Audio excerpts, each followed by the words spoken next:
பெரியவா சரணம். பெரியவா வானொலியின் மாலை நிகழ்ச்சிகள் ஆரம்பமாகின்றன. இன்றைய எமது நிகழ்ச்சிகள் நித்திய குரு பாதுகா பூஜா, ஸ்ரீ ரா கணபதி அவர்கள் எழுதிய புத்தகத்தின் ஒளிவடிவம், ஆன்மீக உரை, மகா பெரியவா மகிமை, உபன்யாசம். பெரியவா சரணம். பெரியவா சரணம். அடுத்த நிகழ்ச்சி நித்திய குரு பாதுகா பூஜை. शुक्लां भरदरं विष्णुं शशिवर्णं चतुर्भुजं प्रसन्नवदनं ध्यायेत् सर्वविघ्नोपशान्तये। ममोपात्त समस्त दुरितक्षयद्वारा श्री परमेश्वर प्रीत्यर्थं गुरुप्रसाद सिद्ध्यर्थं गुरुप्रीत्यर्थं गुरुपादपूजाम् अद्य करिष्ये। गुरुर्ब्रह्मा गुरुर्विष्णुर्गुरुर्देवो महेश्वरः गुरुः साक्षात् परब्रह्म तस्मै श्रीगुरवे नमः। अपारकरुणासिन्धुं ज्ञानदं शान्तरूपिणं श्रीचन्द्रशेखरगुरुं प्रणमामि मुदान्वहम्। सदाशिवसमारम्भां शङ्कराचार्यमध्यमाम् अस्मदाचार्यपर्यन्तां वन्दे गुरुपरम्पराम्. எல்லோரும் குருவை பெரிவாளை தியானம் பண்ணிண்டு அர்ச்சனை பண்ணுவோம். அஷ்டோத்திரம். பெரியவா அஷ்டோத்திரம் பல அஷ்டோத்திரங்கள் இருக்கு. அதுல எளிமையா சுலபமா எது இருக்கோ அதை நான் இப்ப சொல்றேன். எல்லோரும் இதை கேட்டுண்டே திருப்பி சொல்ல முடிஞ்சுவா சொல்லி சொல்லி பெரிவாளுக்கு பாதத்துல ஒவ்வொரு புஷ்பத்தை அர்ச்சனை பண்ணலாம். ओम श्री कांची कामकोटि पीठाधीश्वराय नमः. श्रीमत् चंद्रशेखरेन्द्र सरस्वती गुरुभ्यो नमः. संन्यासाश्रम शिखराय नमः. काषाय दंडधारिणे नमः. सर्वपीठापहारिणे नमः. स्वामिनाथ गुरवे नमः. करुणासागराय नमः. जगदाकर्षण शक्तिमते नमः. सर्वचराचर हृदयस्थाय नमः. ओम भक्त परिपालक श्रेष्ठाय नमः. धर्म परिपालकाय नमः. श्री जयेन्द्र सरस्वत्याचार्याय नमः. श्री विजयेन्द्र सरस्वती पूजिताय नमः.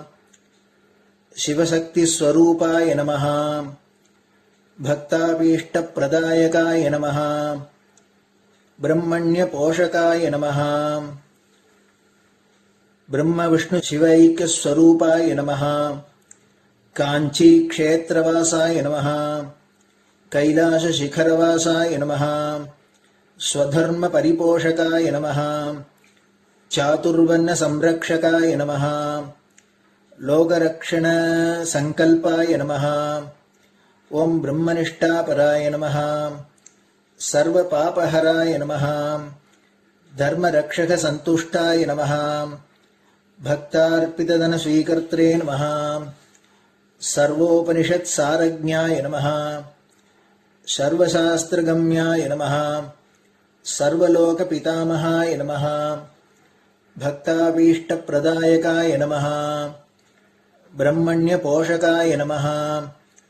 नानाविध पुष्पार्चितपताय नमः. रुद्राक्ष क्रीडधारिणे नमः. भस्मोद्दोलित विग्रहाय नमः. सर्वज्ञाय नमः. सर्वचराचर व्यापकाय नमः. अनेक शिष्य परिपालकाय नमः. मनश्चाञ्चल्य निवर्तकाय नमः. अभयहस्ताय नमः. भयापहाय नमः. यज्ञपुरुषाय नमः.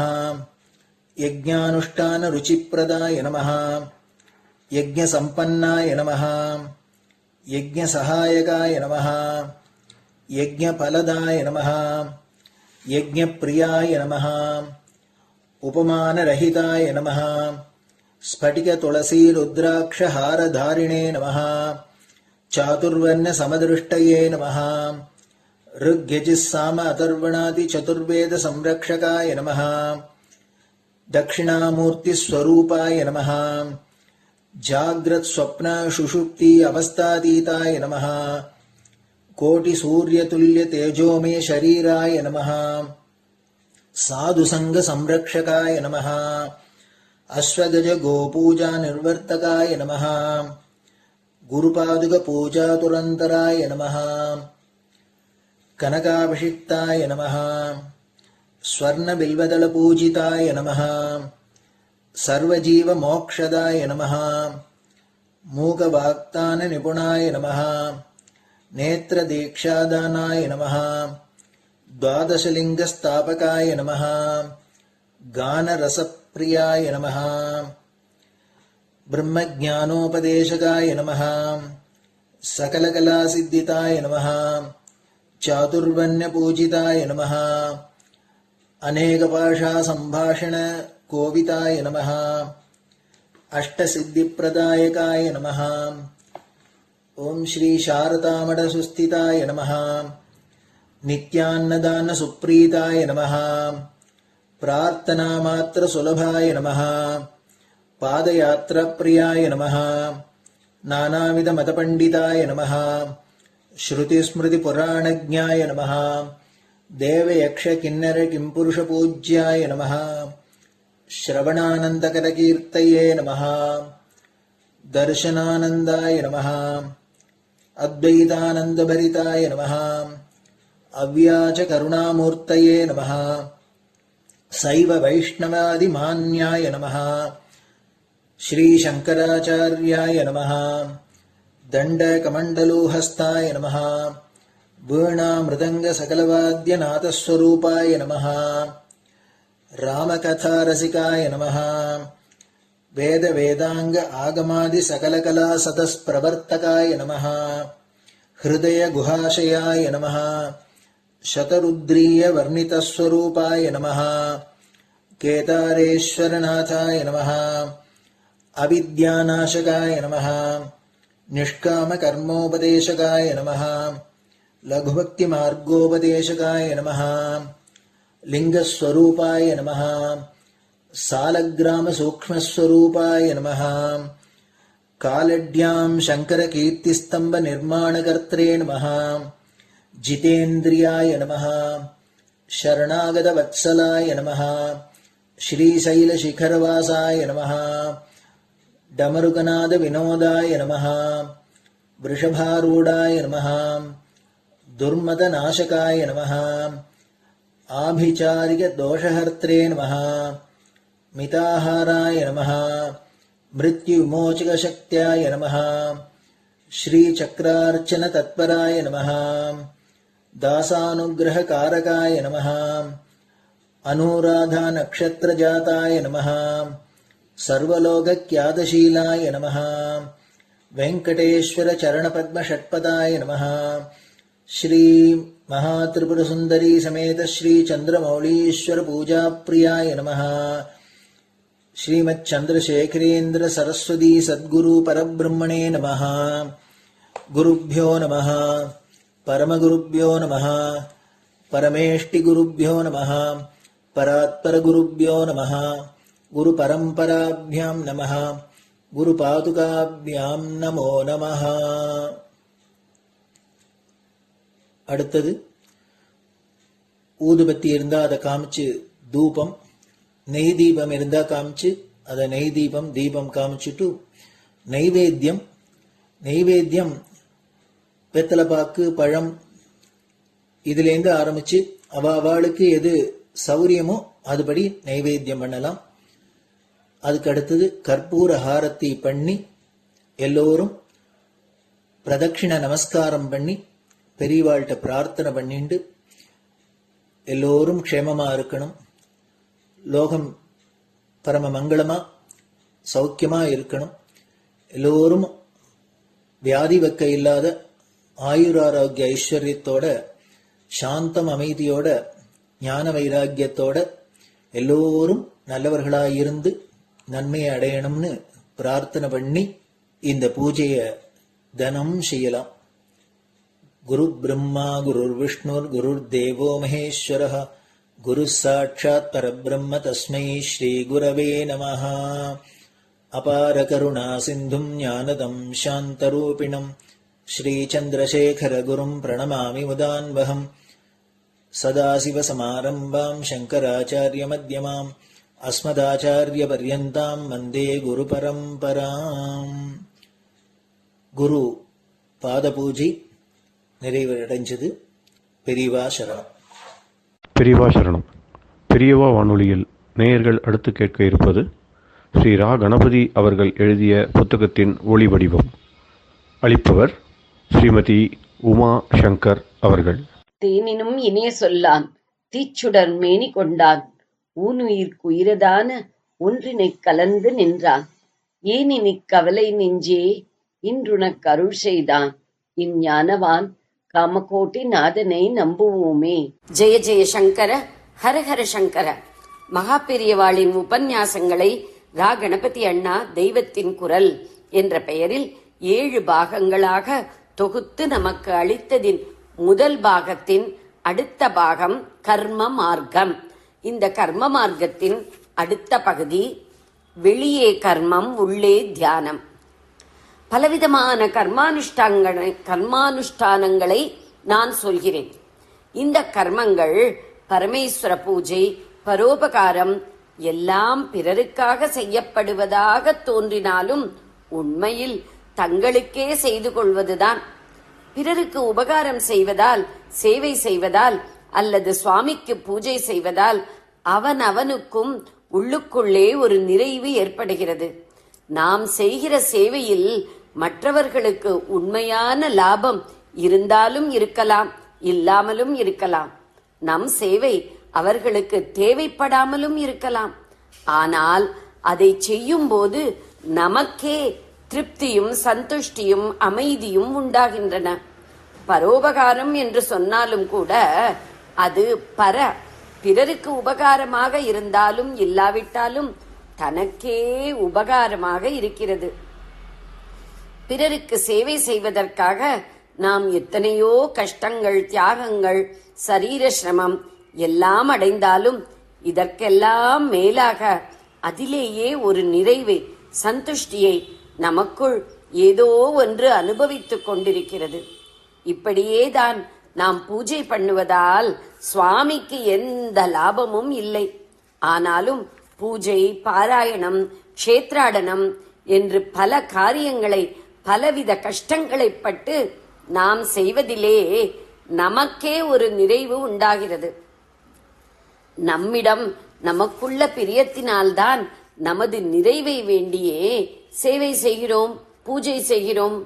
பத்னியிடமும் பிள்ளையிடமும் மற்றவற்றிடமும் நாம் வைக்கிற பிரியத்துக்கெல்லாம் உண்மையில் நம்மிடமே உள்ள பிரியம்தான் காரணம்.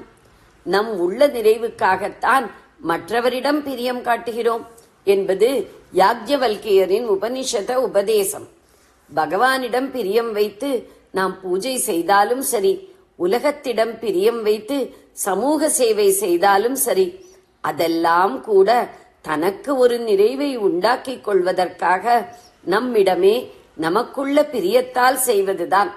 இந்த நிறைவை அடைவதற்காக வெளியிலே எத்தனை கஷ்டம் வந்தாலும், துக்கம் ஏற்பட்டாலும், தியாகங்கள் செய்ய வேண்டியிருந்தாலும் நாம் பொருட்படுத்துவது இல்லை. நேரடியாக நமக்கே நல்லது செய்து கொள்ள வேண்டும் என்று பணத்தையும் இந்திரிய சுகங்களையும் தேடிப்போனால் இந்த உள்நிறைவு உண்டாக மாட்டேன் என்கிறது. மாறாக சுய காரியங்கள் நிம்மதியின்மையிலும் துக்கத்திலுமே கொண்டு விடுகின்றன. கண்ணாடியில் நமது முகத்தை பார்க்கிறோம். அதன் நெற்றியில் பொட்டில்லை என்று தெரிகிறது. உடனே கண்ணாடிக்கு சாந்து இட்டால் என்ன ஆகும்? கண்ணாடி கருப்பாகும். பிம்பத்துக்கு பொட்டு வைப்பது என்றால் பிம்பத்தின் மூலமான மனிதனுக்குத்தான் பொட்டு வைத்துக் கொள்ள வேண்டும். எனக்கு என்று நினைத்து செய்யும் காரியங்கள் உண்மையில் நம் மனசுக்கு சரிப்பட்டு வைப்பதாகவே, நம் மனசுக்கு கரி பொட்டு வைப்பதாகவே, நமக்கு நாமே கரியை பூசிக்கொள்வதாகவே முடிகிறது. மனசு என்கிற மாயக் கண்ணாடியில் பிரதிபலிக்கிற பரமாத்ம பிம்பத்தையே நான் என்று நினைக்கிறோம். அந்த பிம்பத்துக்கு அழகு செய்வது என்றால் உண்மையில் பரமாத்மாவுக்கு அழகு செய்ய வேண்டும். பரமாத்ம ஸ்வரூபமான லோகத்துக்கெல்லாம் செய்கிற சேவை இதனால்தான் நிறைவை தருகிறது. இதே மாதிரிதான் அந்த பரமாத்மாவையே பூஜிப்பதும். தனக்கு என்று வைத்துக் கொள்கிற கரிப்பொட்டு இப்போதுதான் அலங்கார திலகமாகிறது. அம்பாளுக்கு செய்கிற அலங்காரம் தான் நமக்கு அழகு. நமக்கே செய்து கொள்கிற அலங்காரம் அகங்காரத்துக்குத்தான் வழிகாட்டும். இதை மற்றவர்களும் ரசிப்பதில்லை. அம்பாளை அலங்கரித்தால் அதை பார்த்து எல்லோரும் சந்தோஷிக்கிறார்கள். பிரமாதமாக சலவை செய்த துப்பட்டாவை நாமே போட்டுக்கொண்டு பெருமைப்படுகிறோம். மற்றவர்கள் அதை பார்த்து சந்தோஷமா படுகிறார்கள். இஸ்திரி எப்படி ஏறி இருக்கிறது பார்த்தாயா என்று அவர்கள் கேலியாகத்தான் கேட்டுக்கொள்வார்கள். நீங்கள் எல்லாரும் எனக்கு புஷ்பகாரங்களை ஏராளமாக கொண்டு வந்து கொடுக்கிறீர்கள். உங்களை விட நான் பெரியவன் என்று நினைத்துக் கொண்டு பக்தியால் இப்படி செய்கிறீர்கள். நீங்களே இந்த மாலைகளை போட்டுக்கொள்ளாமல் இங்கே கொண்டு வந்து கொடுத்தால்தான் அலங்காரமாகிறது என்று நினைத்து செய்கிறீர்கள். இம்மாதிரி சந்தர்ப்பத்தில் நாம் ரொம்ப பெரியவர்தான் என்று நினைத்துக்கொண்டு இந்த மாலைகளால் என்னை அலங்கரித்துக் கொண்டால் அது அகங்காரம்தான். ஆனால் நீங்களோ எனக்கு செய்தால் விசேஷம் என்று பக்தியோடு கொண்டு வந்து கொடுக்கிறீர்கள். இவற்றை நான் திரஸ்கரிக்கலாமா? அதனால்தான் நீங்கள் என்னை அலங்கரித்து பார்க்க ஆசைப்படுகிற மாதிரி நானும் இந்த மாலைகளை அம்பாளுக்கு சமர்ப்பணம் பண்ணி அலங்காரம் பண்ணுகிறேன். அடக்கத்தின் பெட்டகமாக இப்படி ஸ்ரீ பெரியவர்கள் கூறும்போதே ஓர் உன்னத உண்மையை வெளியிட்டிருக்கிறார்கள். அவர்களுக்கு அர்ப்பணம் செய்யப்படும் ஹாரங்களை அவர்கள் தமது கழுத்தில் அணியாமல் சிரத்திலேயே குவித்துக் கொள்வதை உலகம் அறியும். இங்கு மாலைகளை அம்பாளுக்கு சமர்ப்பிப்பதாக கூறுகிறார்கள். குருவின் பாதுகை ஜீவனின் சிரத்தில் உள்ளது. சாக்ஷாத் பராசக்தியே குரு ஸ்வரூபமாக வருகிறவள் என்பதை இதன் மூலம் அவர் நமக்கு சொல்லாமல் சொல்கிறார். தொகுப்பாசிரியர் நமக்கு நல்லது செய்வதாக நினைத்து பணமும் புகழும் இந்திரிய சுகங்களும் தேடிப் போவது மனசில் கரியை ஏற்றுகிற மாதிரி காரியம்தான். பரமாத்ம ஸ்வரூபமான உலகுக்கு செய்கிற நல்லதேதான் உண்மையில் நமக்கும் நல்லது. ஆத்மக்ஷேமம் அதுவே. இதை நம்முடைய உள்மனமே அறிந்திருக்கிறது. அதனால்தான் தனக்கென்று செய்து கொள்கிற சௌகரியங்களில் கூட ஏற்படாத நிறைவு பிறருக்காக அசௌகரியப்படும் போது ஏற்படுகிறது. உலகம் பரமாத்ம ஸ்வரூபம் என்றால் நாமும் அதே பரமாத்ம ஸ்வரூபம்தான். மனசு என்கிற கண்ணாடியை எடுத்துவிட்டு அந்த பரமாத்ம ஸ்வரூபமே நாம் என்பதை அனுபவித்து பார்க்க வேண்டும். இதுதான் தியானம் என்பது. நாம் செய்கிற இத்தனை காரியங்களும் கடைசியில் ஒரு காரியமும் இல்லாத அந்த ஆத்ம தியானத்தில் தான் நம்மை சேர்க்க வேண்டும். நான் எத்தனையோ அனுஷ்டானங்களை சொல்கிறேனே, அவற்றின் முடிவு இதுவே. காரியங்களில் நமக்கு பலவிதமான சந்தோஷங்கள் உண்டானாலும் காரியமில்லாத தூக்கத்தில் இருக்கிற பெரிய சாந்தி இவற்றில் இல்லை. ஒரு நாள் தூங்காவிட்டால் எவ்வளவு கஷ்டப்படுகிறோம். தூக்கத்தில் அப்படிப்பட்ட சௌக்கியம் இருக்கிறது. இதிலிருந்தே காரியம் இல்லாமல் இருப்பதுதான் பரம சௌக்கியம் என்று தெரிகிறது. அப்படி காரியமே இல்லாமல் தன் உண்மை நிலையான பரமாத்ம ஸ்வரூபத்தில் அமிழ்ந்திருப்பதுதான் தியானம். தூக்கத்திலே நாம் சௌக்கியமாயிருக்கிறோம் என்றும் தெரியவில்லை. தூக்கம் கலைந்த பின்தான் தூக்கத்திலே சுகமாயிருந்திருப்பதாக தெரிகிறது. இப்படியின்றி பேரானந்தமாக இருக்கிறோம் என்ற பிரஜையுடன் சாந்தமாக இருப்பதுதான் தியான யோகத்தின் முடிவான சமாதி நிலை. உள்ளுக்குள்ளே அப்படி காரியமே இல்லாமல் இருக்க பழக்கிக் கொண்டு விட்டால் பிறகு வெளியில் எத்தனை காரியம் செய்தாலும் கூட ஆத்ம சாந்த அனுபவம் குலையாது. தட்சிணாமூர்த்தியின் சாந்தம் பூரண பிரஜை கொண்ட ஆனந்த நிலை. அது தூங்கும்போது மனம் அடங்குவது போன்றதல்ல. தூக்கத்தில் மனத்தை நாம் சுவாதீனமாக அடக்கவில்லை, அதுவே களைத்து போய் அடங்குகிறது. அப்படிப்பட்ட அடக்கத்தை நாம் சுவாதீனப்படுத்திக் கொண்டு காக்க முடியாது. தூங்கும்போது நம் சுவாதீனத்தில் இல்லாமலே அடங்குபவை எல்லாம் கனவிலும் மறுபடியும் நாம் விழிக்கும் பொழுதும் நம் சுவாதீனம் இல்லாமலே திரும்பி வந்து விடுகின்றன. சாவு என்பது ஒரு வகை தூக்கம்தான். அப்போதும் மனசு அடங்குகிறது. ஆனால் மறுபிறவியில் தேகம் வந்தவுடன் இந்த மனசும் மீண்டும் அதற்குள்ளிருந்து வேலை செய்ய ஆரம்பித்து விடுகிறது. எனவே சுவாதீனமாக மனசை அடக்கினாலே அதை அடங்கிய நிலையில் நாம் சாஸ்வதமாக வைத்திருக்க முடியும். தட்சிணாமூர்த்தி காரியமில்லாமல் இருந்தாலும் முழு பிரஜையுடன் அப்படி இருக்கிறார். உள்ளுக்குள் காரியம் இல்லாததாலேயே வெளியிலே அவரால் எத்தனையோ காரியம் செய்ய முடிகிறது. வெறுமே உட்கார்ந்திருக்கும் தட்சிணாமூர்த்தி தான் ஆனந்த தாண்டவ கூத்தும் ஆடுகிறார். திரிபுர தகனம் செய்கிறார், பிக்ஷாடனம் பண்ணுகிறார், பக்தர்களுக்கு வரம் கொடுத்துவிட்டு ஊர் ஊராக திண்டாடுகிறார். உள்ளே அடக்கமாக இருக்கிறார், வெளியிலே கூத்தடிக்கிறார். நமக்கும் உள்ளே அடக்கம் வந்துவிட்டால் வெளியிலே எத்தனை காரியமும் செய்யலாம். தட்சிணாமூர்த்திக்கு நேர் எதிராக நாம் இருக்கிறோம்.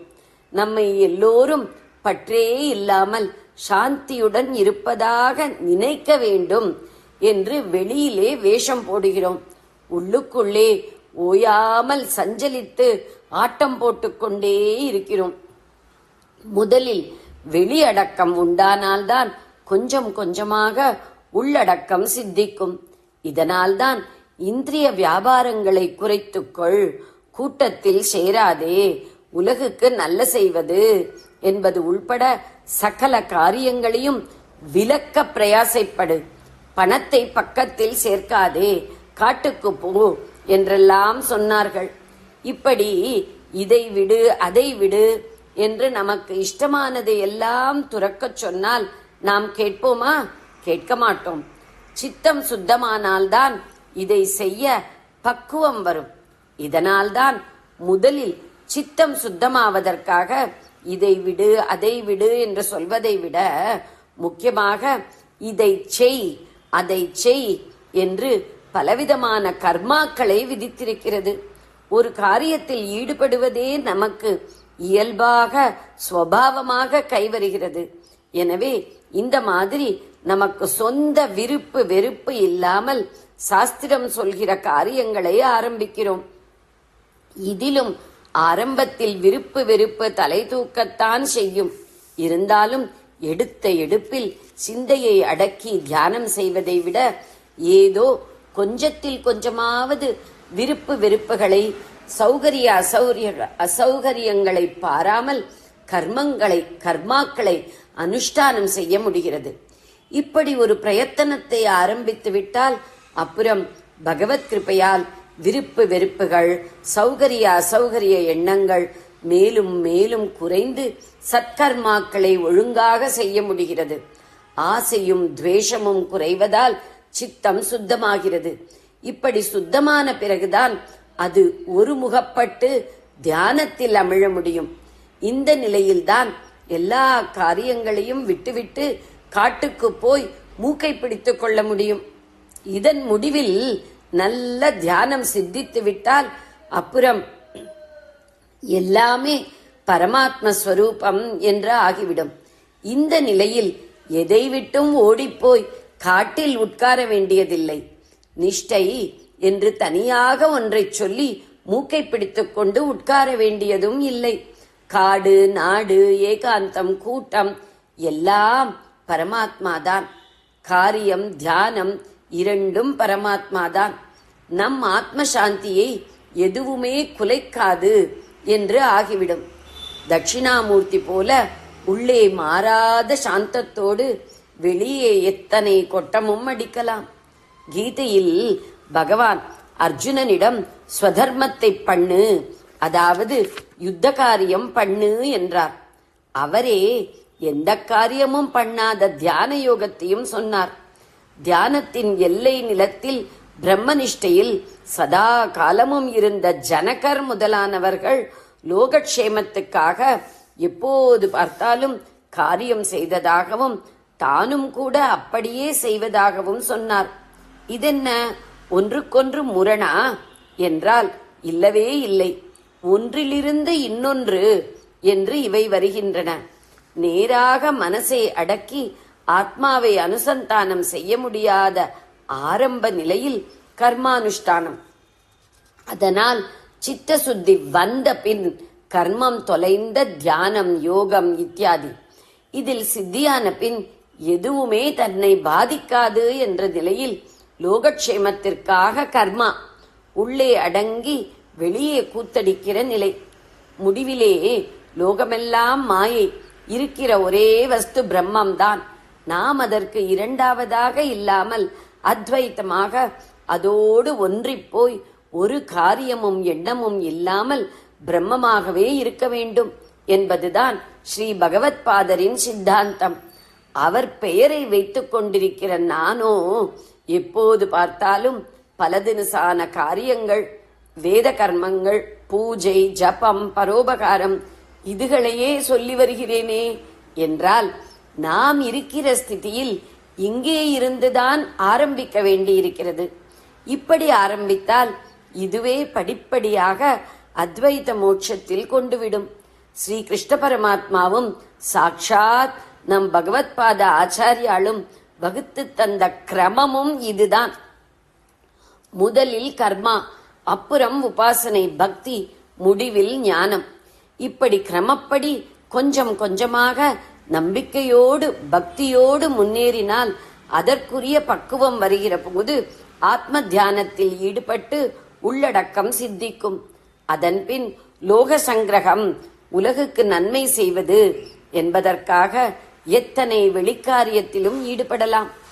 பராசக்தியாகிய சாந்தியை உள்ளத்தில் வைத்துக்கொண்டு உள்ளே நிறைந்திருக்கும் சாந்தத்தை வெளியிலும் தன்னுடைய மோனஸ்வரூபத்தில் காட்டிக்கொண்டு விளங்கும் தட்சிணாமூர்த்தியை நாம் தினந்தோறும் சிறிது ஸ்மரிப்பதே ஆத்ம தியானத்துக்கு அழைத்துச் செல்லும் பெரிய உபாயம். கர்மாவையெல்லாம் விட்டுவிட்டு தியானம் செய்கிறது ஒரு பக்கம் இருக்கட்டும், கர்மாவும் கூட தியானமாகவே இருக்கிற உச்ச நிலையும் ஒரு பக்கம் இருக்கட்டும். இவை பிற்பாடு நமக்கு வரவேண்டிய நிலைகள்.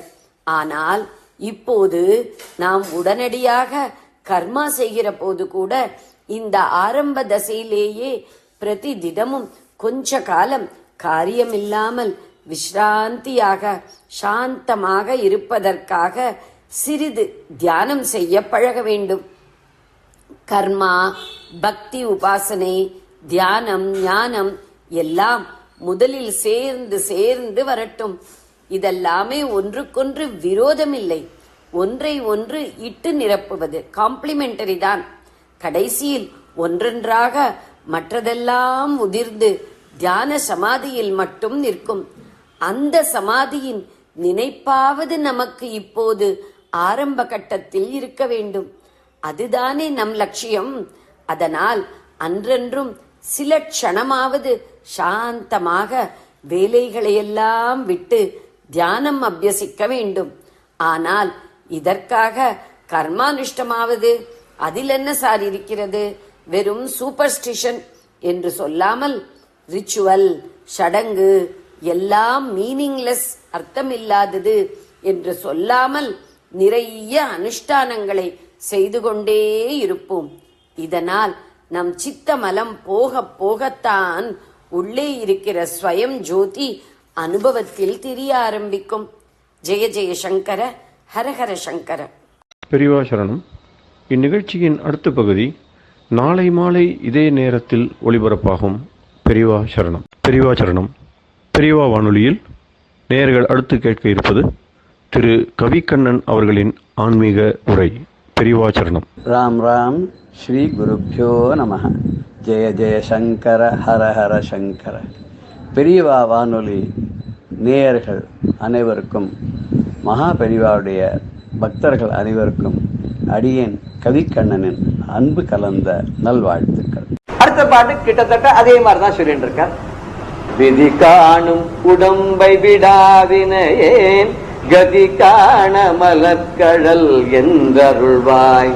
மதிவாழுதல் வள்ளியை அல்லது பின் துதியா விரதா சுரபூபதியே சுரபூபதியே. விதி காணும் உடம்பை விடா வினையேன் கதிகான மலர்கடல் என்று அருள்வாய். மதி வாழ்நுதல் வள்ளியை அல்லது பின் துதியா விரதா சுர பூபதியே. முதல் பாட்டுல சொல்லும்போது சிங்கார வனந்தே தீநெறி போய் மங்காமல் எனக்கு வரம் தருவாய்னு கேட்டார். இங்க அதே மாதிரி விதி காணும் உடம்பை விடாவனேன், அங்க வந்து கெட்ட நெறியில போயிட்டு இருந்தேன். இங்க வரும்போது இந்த விதி பிரகாரம் இப்படிதானே எனக்கு உடம்பை கொடுத்தாலே இந்த வினையை இதுல இருந்து கதிக்கான எனக்கு என்ன வழி அப்படின்னு சொல்றார்.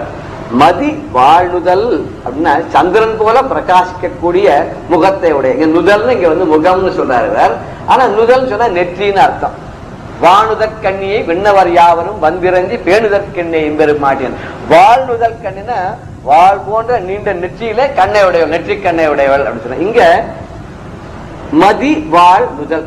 மதி அப்படின்னா சந்திரன் போன்ற, அதே வாழ் போல பிரகாசிக்கக்கூடிய, நுதல்னாக்க நெற்றியை உடையவள். வள்ளி அல்லது பெண். இந்த வள்ளி நாச்சியாயத்தை வேற யாரையும் துதியாதன துதிக்காத. இங்க துதியாத அப்படின்னு சொன்னாக்க போற்றாத எண்ணாத அப்படின்னு அர்த்தம். துதிக்கிறதா என்றதுன்னு அர்த்தம். இவர் போய் முருகன் என்ன எப்போ வள்ளியவே துதி பாடிட்டு இருந்தாலும் அப்படி எடுத்துக்க வேண்டாம். வள்ளியை நினைத்துக் கொண்டு இருந்தாலும் இச்சாசக்தி கிரியாசக்தி இருந்தாதானே ஞானசக்தி வேலை செய்யும் இல்லையா? அதான் இங்க வந்து முருகன் ஞானசக்தியாகவும் வள்ளி தேவியான இச்சாசக்தி கிரியாசக்தியா இருக்கிறதா தான் ஐதீகம்.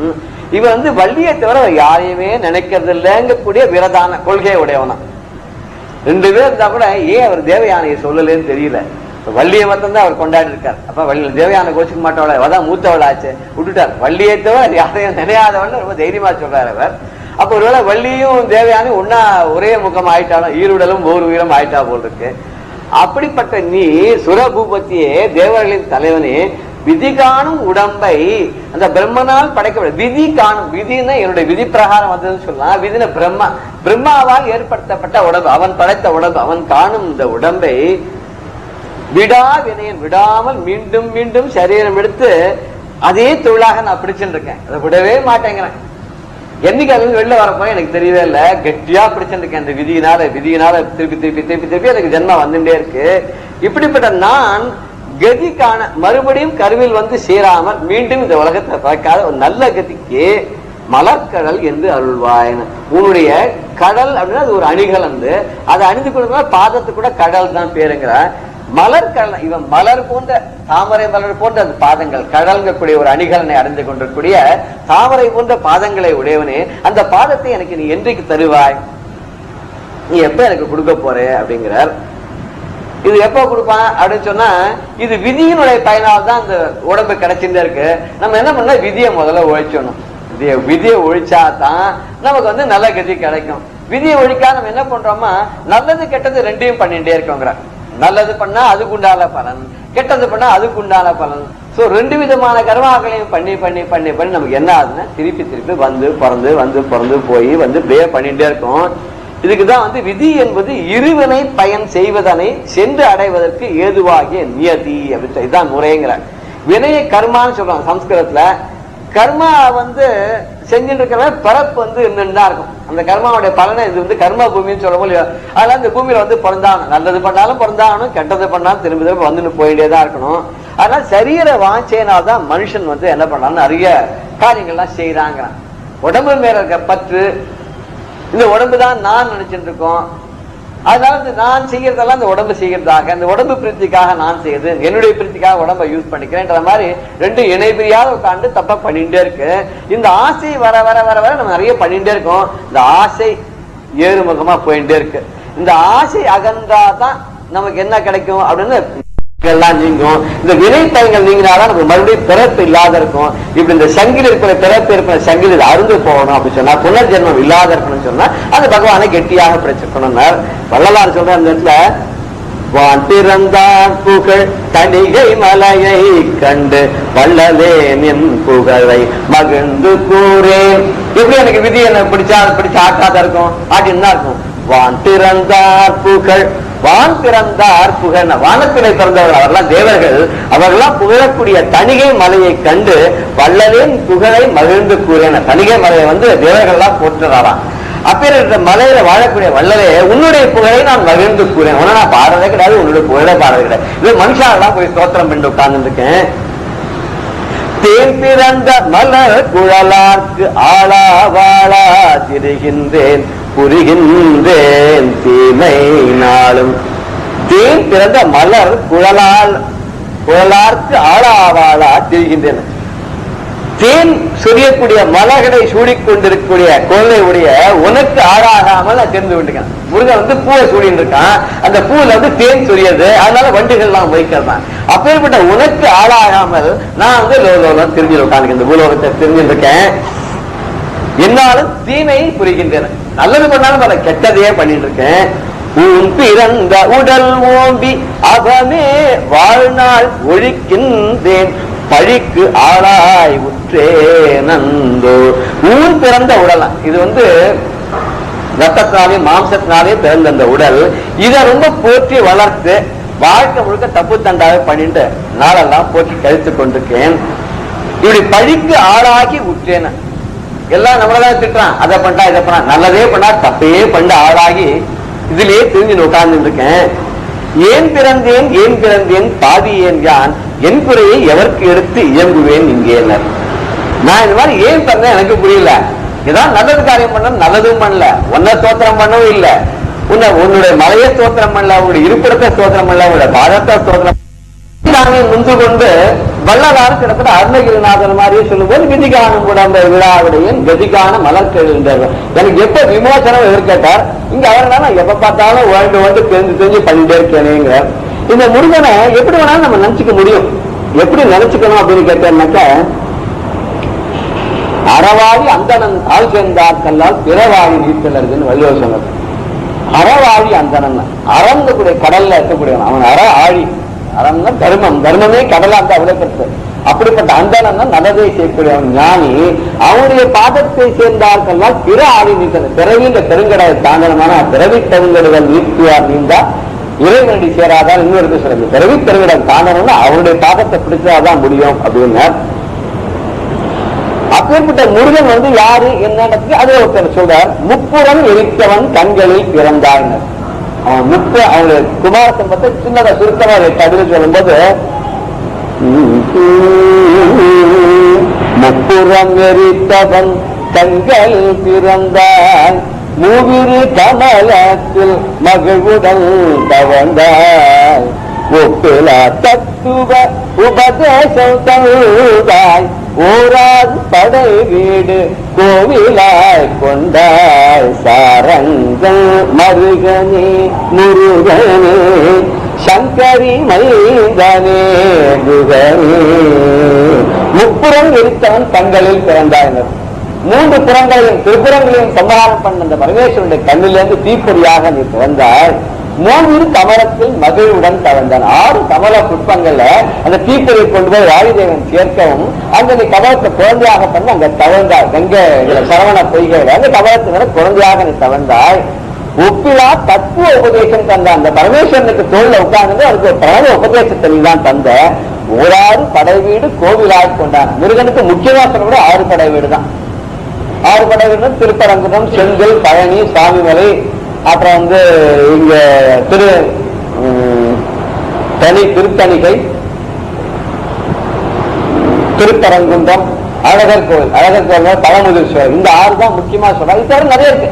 அவரு ஒரு கோவில்கள் இருக்கதா சொல்றா. முருகனுக்கு 6 படை வீடு தான் முக்கியமா சொல்றா. இந்த ஊராறு படை வீடு கோவிலாய் கொண்டாய் தப்பாமல் சூரர் படை தகத்து நீ வென்றாய் தயவோடு குறவள்ளி குஞ்சரியை மணந்தாய் இப்புவியில் எனை காக்க மகிழேறி வருவாய் இன்னையில் மாயையை கலைந்து நீ அருள்வாய் சாரந்தன் மருகனே முருகனே. தப்பாம சூரர் படை தகர்த்து நீ வென்றான். அந்த சூரர் படையில ஒத்த கூட தப்பி போக முடியாது. அத்தனை பேரும் அழிச்சு சூரனே தான் ஆட்கொண்டாரான். தயவோடு குற வள்ளி குஞ்சரியை மணந்தார். ரொம்ப தயவோட போய் அந்த வள்ளி குரத்தையும் மணந்து கொண்டான். தேவ குஞ்சரியும் தேவயானையும் மணந்து கொண்டானா. இப்புவி என்னை காக்க மயிலேறி. இப்படி நீ உன்னுடைய பல லீலைகள் நான் தந்திருக்கேன் முருகா. நீ மயில் மீது ஏறி இந்த பூமியை என்னை காப்பாற்றத்துக்காக வர வேண்டும். இம்மையில் மாயையை கலைந்து நீ அல்ல. இந்த இம்மையில இப்பிறவியிலே இந்த உலகத்திலே இந்த மாயையை விலக்கி எனக்கு நீ அருள் பண்ண வேண்டும், உன் அருள் கிடைச்சாதான் எனக்கு விதிகானும் உடம்பை விடாதனையன் கதிகான மலர்கள் என்றால் எனக்கு நல்ல கதி கிடைக்கணும். எப்படி இருந்தாலும் நீ இப்படி வந்தாதான் இந்த புதியில என்னை காட்டணும்னா நீ மயிலே வரணும், இந்த மாயையெல்லாம் விளக்கணும், அப்பதான் எனக்கு பண்ணதாகும், எனக்கு நல்லது கிடைக்கும் அப்படின்னு சொல்லணும். ஆறுமுகன் பண்ற அதே காரியங்கள் தான் அம்பாளுக்கும் சொல்ற. சிருஷ்டி கத்தி, பிரம்ம ரூபா, கோப்தி, கோவிந்த ரூபிணி, சம்ஹாரிணி, ருத்ர ரூபா, திரோதானகரீஸ்வரி, சதாசிவானுகிரகதா, பஞ்சகிருத்திய பராயண, லதாசாஸ்திரம் சொல்லி அம்பாலும் இதேதான். 5 தொழில்களை பண்றா, பூமியை படைக்கிறா, பூலோகத்தை அத்தனை ஜீவராசிகளையும் படைக்கிறா, படைக்கிறதெல்லாம் இருக்க முடியாத ஸ்திதி பண்றா, அதுக்கு அதை காப்பாத்துற மறைக்கிறா, அழிச்சுடுறா, வளர்க்கிறா. இது பண்ணிட்டு இருக்காங்க. முருகன், பரமேஸ்வரன், அம்பாள் எல்லாரும் கிட்டத்தட்ட ஒரே மாதிரி தான் பார்க்கிறேன். அதெல்லாம் அந்தந்த தெய்வத்தை எடுத்துக்கும் போது அதுதான் ரொம்ப ஸ்லாக்கியம், அதுதான் வஸ்தி அப்படின்றதான் சொல்றா. இது ஆதிசங்கர் கூட பண்ணும்போது ஒரு இது பண்ணும்போது புஜங்க தோற்றம் பண்ணும்போது சுப்பிரமணிய சுவாமி தான் எல்லாமே அப்படின்னு சொல்றார். சிவானந்த சிவனத்தான் ஒவ்வொரு ஸ்லாக்கியமா சொல்றார். சௌந்தர்ல இது பண்ணும்போது சௌந்தர்லாம் அம்பாளத்தான் ஒவ்வொரு வஸ்தியா சொல்றார். விஸ்வசாஸ்திராவது பாக்கியத்தை இருக்கும்போது மகாவிஷ்ணுக்கார ஒண்ணுமே கிடையாது, எல்லாம் நாராயணன் தான் எல்லாமே அப்படிங்கிற. சோ எந்த ஒரு சுவாமி எடுத்துக்கிறோமோ, எந்த தெய்வத்தை எடுத்துன்னு பண்றோமோ அந்த அதி தெய்வத்தையே ஸ்லாக்கியமா சொல்றது கவிகளுடைய ஒரு வழக்கம்னால நம்ம அப்படி எடுத்துக்கலாம். பெரியவா சரணம். இந்நிகழ்ச்சியின் அடுத்த பகுதி நாளை மாலை இதே நேரத்தில் ஒளிபரப்பாகும். பெரியவா சரணம். பெரியவா சரணம். அடுத்த நிகழ்ச்சி மகா பெரியவா மகிமை உபன்யாசம். வழங்குபவர் பிரம்மஸ்ரீ கணேச சர்மா அவர்கள். அபார கருணா சிந்தும் ஞானதம் சாந்தரூபிணம் ஸ்ரீ சந்திரசேகரகுரும் பிரணமாமி முதான்வகம். பெரியவாளுக்கு 102 டிகிரி உடம்பு சரியில்லை, ஜுரமா படுத்துண்டா அப்படின்லாம் பார்த்தோம். முத நாளைக்கு எப்படி இருந்தா, மறுநாளைக்கு கார்த்தால எழுந்துட்டு எப்பொழுதும் போல யாத்திரையை கிளம்பிட்டா. போகிறதே பக்கத்தில் கொப்பூர் பத்ரக் அப்படின்னு ஒரு ஊர், அந்த ஊரில் ஒரு ரோட் சைடில் ஒரு இடம், அதில் போய் தங்கியிருக்கா. அப்படி இருக்கிறதே ஒருத்தர் தரிசனத்துக்கு வந்தார். யாரோ பல பேர் தரிசனத்துக்கு வராளே, அல்ல தரிசனத்துக்கு வந்தவர் என்ன பண்ணார், பெரியவாள்கிட்ட திடீர்னு ஒரு கேள்வி கேட்டார். உங்களுக்கு தோடகாஷ்டம் தெரியுமா அப்படின்னு கேட்டார். தோடகாஷ்டம் கொத்தா அப்படின்னு கன்னடத்தில் கேட்குற. கேட்டால் பெரியவா என்ன பண்ணா, பெரியவாளுக்கு தோடகாஷ்டம் தெரியுமான்னு யாரானு கேட்பாளோ, அவருக்கு பெரியவாளை பற்றி தெரியல, அவ்வளவுதான். அவருக்கு தெரியும் போல இருக்கு, அதனால பெரியவாளுக்கு தெரியுமா அப்படின்னு கேட்டார். பெரியவா என்ன பண்ணினா தெரியாதுன்னு தலையாட்டினா. அதாவது தலையாட்டினா தெரியாதுங்கிறாப்புல. ஓ தெரியாதுன்னு தலையாட்டினோன்னு அவர் உடனே சொல்லட்டுமான்னு கேட்டு சொல்லு அப்படின்னா. அவர் உடனே விதிதா கில சாஸ்திர சுதா ஜலதே அப்படின்னு ஆரம்பித்து தோடகாஷ்டம் சொல்கிறார். பிரமாதமாக சொன்னால் பெரியவாளும் அப்படியே உருகி அதை கேட்டுண்டு பவசங்கர தேசிகமே சரணம், பவசங்கர தேசிகமே சரணம்னு ஒவ்வொரு அடிக்கும் தண்டவந்திரம் பண்ணிட்டு ஆனந்தமாக இருந்தா. இது எதுக்கு அப்படி பண்ணினா அப்படின்னா வேற ஒன்றும் இல்லை, பெரியவாளுக்கு தெரியாதா, வந்தவருக்கு தோடகாஷ்டம் தெரியும் போல இருக்கு, அதை பெரியவாள்கிட்ட சொல்லி காமிக்க போறார். அதனால நமக்கு தெரியும்னு சொல்லிவிட்டா அவர் எங்கே சொல்லாத விட்டுருவாரோ அப்படின்னு பெரியவாளுக்கு யோஜனை போல இருக்கு, அதனால தெரியாதுன்னு தலையாட்டி இருக்கா. இவர் சொல்ற ஆனால் இந்த தோடகாஷ்டத்தை மட்டும் கேட்கறதுல பெரியவாளுக்கு ஒரு ஆனந்தம் இருக்கு. அந்த குரு பக்தினா என்னன்னு அப்போ தெரிஞ்சுக்கலாம். இப்படி பெரியவா வந்துன்னு இருக்கிறதே குல்பர்காவுக்கு வரப்போறா. குல்பர்கா அப்படிங்கிறது கர்நாடகத்தில் ஒரு பெரிய ஊர். அந்த குல்பர்கால சதாசிவ கீலே மகராஜ் அப்படின்னு ஒரு பக்தர், சதாசிவராவ் அப்படின்னு அவரோட பேர், ஒரு உத்தியோகத்தில் அரசாங்க உத்தியோகத்தில் இருந்தார். பெரிய ஜபதமெல்லாம் பண்ணி ஒரு பெரிய தபஸ்வி. அவருக்கு கீலே மகராஜ் அப்படின்னு குல்பர்கா அந்த பிரதேசங்களில் அவருக்கு ஒரு பெரிய சிஷ்ய கூட்டமே இருக்கு. அவளுக்கு சொந்தமான ஒரு கோவில் இருக்கு, பவானி சங்கர் கோவில் அப்படின்னு ஒரு கோவில் குல்பர்கால ஊர்ல நடுப்புற இருக்கு. அவ வீடு வைத்தாப்புல இங்க சிவன் கோவில். அவர் பண்டரிபுரத்துல பெரியவா இருக்கிறதுலேருந்து வந்து தரிசனம் பண்ணிட்டு பெரியவாளை குல்பர்கா வரணும் அழைச்சுட்டே இருக்கார். அதுக்காகவே குல்பர்காவுக்கு வரா. இந்த குல்பர்காவுக்கு வரத்துக்கு முக்கியமாக காரணமாக இருந்தவர் சதாசிவராவ் அப்படிங்கிற ஒரு பக்தர். கீலே மகராஜ் அப்படின்னு அவரை ரொம்ப பிரசித்தமாக அங்கே எல்லாரும் கொண்டாடுவா. அவருக்கு நிறைய சிஷ்யாள் உண்டு. ஒரு உத்தியோகத்தில் இருந்தாலும் ஆன்மீகத்தில் ரொம்ப ஒரு எழுச்சி ஏற்பட்டு அவருக்கு பல சிஷ்யாலாம் இருக்கா. அப்படி இருக்கிறவர் இந்த சதாசிவ கீலே மகராஜ் தான் பெரியவாளை பண்டரிபுரில் இருக்கிறதே வந்து பிரார்த்தனை பண்ணிட்டார். காரணம், இந்த குல்பர்காவுக்கு பக்கத்தில் காளிகே அப்படின்னு ஒரு ஊர். இந்த காளிகையில் ரொம்ப பிராச்சீனமான ஒரு பழைய சிவங்கோவில். அந்த சிவங்கோவில்ல ஏதோ சில அசம்பாவிதங்கள்லாம் நடந்தது, கொலை கொள்ளை முதலான அசம்பாவிதம்லாம் நடந்தது. அதுக்கப்புறம் அந்த கோவிலுக்கு யாருமே போறதில்லை, அங்கே போகாதே அது பாழடைஞ்சு போயிடுத்து. அது இந்த சதாசிவரை பார்த்துட்டு அவருக்கு ரொம்ப மனசு தாபமாக இருந்து, இவ்வளோ பிராச்சீனமான கோவில் வழிபாடு இல்லாத இருக்கே அப்படிங்கிறதுனால அதை திருப்பி ரெனோவேட் பண்ணி அதில் ஜனங்கள்லாம் பழையபடி வந்து தரிசனம்லாம் பண்ணும், பூஜை வழிபாடுலாம் நடக்கணும் அப்படின்னு ஆசைப்பட்டார். ஆனால் ஜனங்கள்லாம் இது மாதிரி அசம்பாவிதம் நடந்ததுனால என்னமோ அங்கே போகிறதுக்கே ஒரு தயக்கம், பயம், ஒருத்தரும் போகாத இருந்தா. இவர் அதுக்கு பிரச்சனைலாம் பார்த்தார். என்ன பண்ணினா பழையபடி இது கோவில் பிரகாசிக்கும், நித்திய பூஜையோட சரியா வரும் அப்படின்னு பார்க்கறதே இந்த பிரச்சனத்தில் சொன்னா, பெரிய ஒரு மகான் ஒருத்தர் வந்தார்னா அவர் வந்து அவரோட பாதம் பட்டா அவர் கையால் அங்கே வந்து ஒரு வழிபாடு ஆரம்பித்து வச்சாலே, அவர் வந்தாலே இங்கே பழையபடி எல்லாம் பிரகாசமாக ஆயிடும் அப்படின்னு சொல்ல, இவர் யாரை போய் கூப்பிடுறது? எந்த மகான், யாரோ மகான் வந்தால் பரவாயில்ல அப்படின்னு தான் இந்த பிரச்சனத்தில் வந்தது. ஆனால் இவரும் பல மகான்கள்லாம் தேடி பார்த்தார். கர்நாடகாவில் உள்ள சில ஆச்சாரியெல்லாம் போய் கூப்பிட்டு பார்த்தார். ஒன்றும் சரியாக வரல, ஒருத்தரும் வரதா இல்லை தெரியல. அப்படி இருக்கிறதே தான் பெரியவா பண்டர்பூரில் இருக்கா அப்படின்னு தெரிஞ்சுட்டு பெரியவாளை பற்றி கேள்விப்பட்டு, அதனால் பெரியவாளோட பிரபாவம் தெரிஞ்சோடனே பெரியவாள்கிட்ட வந்து பிரார்த்தனை பண்ணார், இங்கே வரணும் அப்படின்னு. பெரியவா வரேன் அப்படின்னு ஒத்துண்டா. முதல்ல பெரியவா ஒன்றும் பதில் சொல்லலை. இவர் ஆனால் என்ன பண்ணினார், அங்கேயே ஒரு சத்தியாகிரகம் மாதிரி இருந்துட்டார். பெரியவா வரேன்னு சொல்கிற வரைக்கும் நான் ஊருக்கு போக மாட்டேன் அப்படின்னு சொல்லி பெரியவாள்கிட்ட சம்மதம் வாங்கிட்டார். அதுக்கு மேலே வேறு என்ன பண்ணினார் இந்த சதாசிவராவ் கீலே மகாராஜ் அப்படின்னா, பெரியவா வந்து இந்த காளிகை வந்து காளிகையில் பெரியவா பாதம் படுற வரைக்கும் தான் சாப்பிட்றது இல்லை, உபவாசமாக இருக்கிறது அப்படின்னு ஒரு விரதத்தை வச்சுட்டார். பண்டரிபுரிலேருந்து பெரியவா இந்த குல்பர்கா காளிகை வரத்துக்கு கிட்டத்தட்ட 6 மாதத்துக்கு மேலே ஆச்சு. ஆனால் இந்த 6 மாதமும் இவர் சாப்பிடாத இருந்தார். எப்படி உயிர் வாழ்ந்தார் ஜீவனம் அப்படின்னா, வெறும் பால் மட்டும் சாப்பிட்டுட்டார். வெறும் பாலை சாப்பிட்டு இப்படி ஒரு பிரார்த்தனை தபஸோட இருந்தார். இங்க சங்கர ஜெயந்தி நடக்க போகிறது. அதுக்கு முன்னால என்ன பண்ணினா, பெரியவா வந்த அன்னைக்கு இந்த சதாசிவ கீலே மகாராஜிட்ட, நீ இனிமேல் நாளையிலேருந்து சாப்பிடலாம், உபவாசம் பூர்த்தி எடுத்து நான் வர வரைக்கும் தான் சாப்பிடாத இருப்பேன்னு சங்கல்பம் பண்ணிட்டு, நான் இப்போ குல்பர்காவுக்கு வந்தாச்சு, இனிமேல் நீ சாப்பிடலாம் அப்படின்னு சொன்னால், அவரை என்ன பண்ணினார், சாப்பிட மாட்டேன் அப்படின்னார். பெரியவாளுக்கு கோவம் வந்துருத்து, ஏன் இன்னும் சாப்பிட மாட்டேங்கிற அப்படின்னு. அவர் சொன்ன, நான் பெரியவா குல்பர்கா வர வரைக்கும்னு பிரார்த்தனை பண்ணிக்கல, பெரியவா குல்பர்கா வந்துட்டா, இங்கேருந்து காளிகை வரணும், எனக்கு பெரியவாளை அழைச்சதோட முக்கிய உத்தேசமே பெரியவா பாதம் காளிகையில் படணும் அப்படிங்கிறதான், காளிகைக்கு வரணுங்கிறதான். அதனால் காளிகை வர வரைக்கும் நான் இன்னும் உபவாசத்தில் இருப்பேன் அப்படின்னு சொன்னேன். உடனே பெரியவா என்ன பண்ணா, நாளையிலேருந்து நீ சாப்பிடலைன்னா நிச்சயம் நான் இந்த ஊரை விட்டு கிளம்பிடுவேன், நான் ஊரை விட்டு கிளம்பி போகிறது நிச்சயமாயிடும் அப்படின்னு. இது அவருக்கு ரொம்ப ஷாக்காக இருந்தது.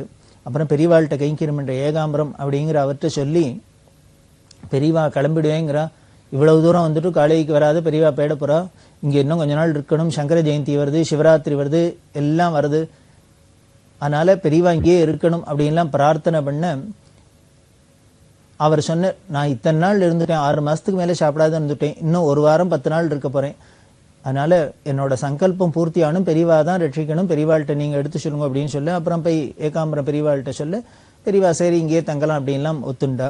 அப்போ தான் சங்கர ஜெயந்தி. இந்த சங்கர ஜெயந்திக்கு விஆர்என்டிலேருந்து வந்திருக்கா இந்த பசங்களுக்கெல்லாம், பரீட்சையில் தேறின பசங்களுக்கெல்லாம் சம்பாவனை பண்ணுறதுக்கு.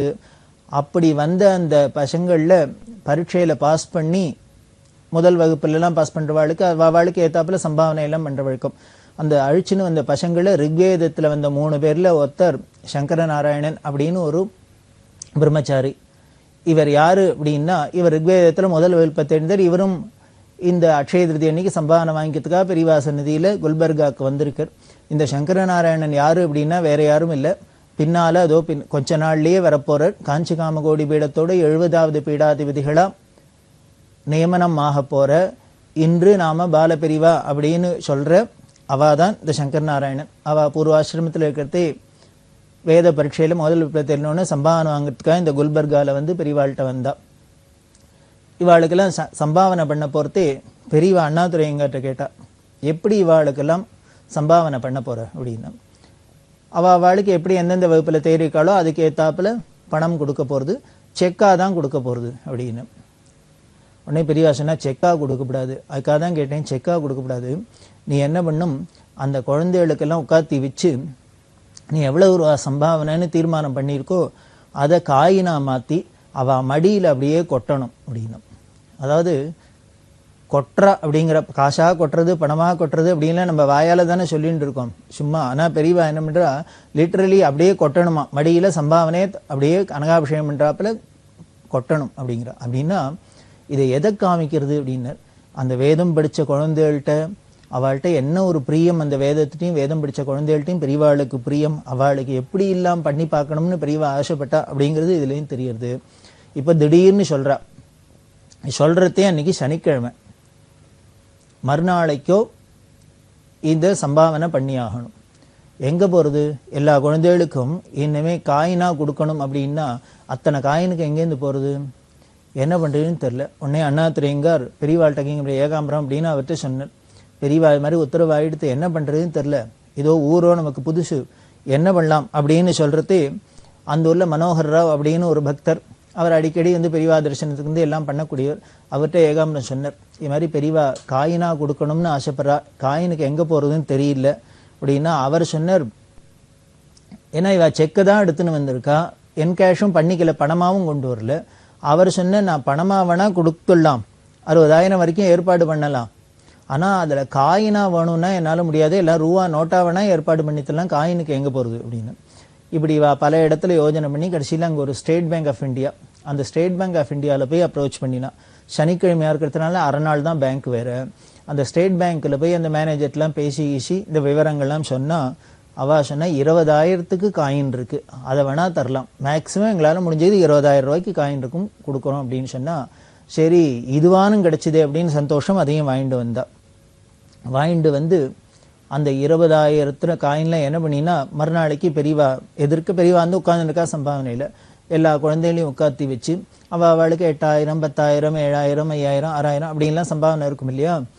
யார் எந்தெந்த குழந்தைகளுக்கு இப்போ சம்பாவனை பண்ணணுமோ அந்த சம்பாவனை பண்ணுற குழந்தைகளுக்கு 8,000 ரூபா அப்படின்னா 8,000 ரூபா காயின் இந்த 20,000லேருந்து எடுக்க வேண்டியது.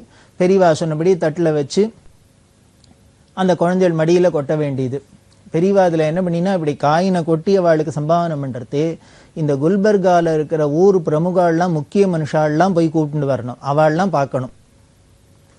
அவள்கிட்ட இந்த விஆர்என்டின்னா என்ன, வேதரட்ச நிதி ட்ரஸ்ட்னா என்ன, இந்த வேதத்தோட பெருமை, இது இப்போ என்னென்னலாம் நடக்கிறது எல்லா விவரத்தையும் சொல்லணும்.